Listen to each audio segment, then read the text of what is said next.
बिस्मिल्लाहिर्रहमानिर्रहीम। मैं डॉक्टर नजम परवेज़ अनवर बात कर रहा हूँ मेरी कहानी टीवी की जानिब से। इस वक्त मैं आपके सामने ये एक कूड़े की गाड़ी दिखा रहा हूँ जिसे कुछ अखवानी चलाते हैं और ये बहुत मेहनत करते हैं, साल से इधर काम कर रहे हैं और ये कहते हैं कि हमें तंग किया जाता है, हमसे भत्ते मांगे जाते हैं।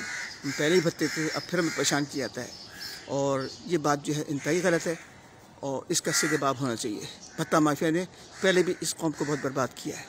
आप ये वीडियो देख रहे हैं और इसके बाद आप देखें कि ये क्या है इनके पास। एक गाड़ी पुरानी सी, उसमें कूड़ा भरा हुआ। लोग इनको कहते हैं कूड़े वाला, हालांकि कूड़े वाले तो वो लोग होते हैं जो कूड़ा डालते हैं, ये तो सफाई वाले हैं। तो सफाई वालों का ख्याल रखें और इनके लिए एहतजाज करें और इनको इनकरेज करें कि ये काम करते रहें अपना। शुक्रिया।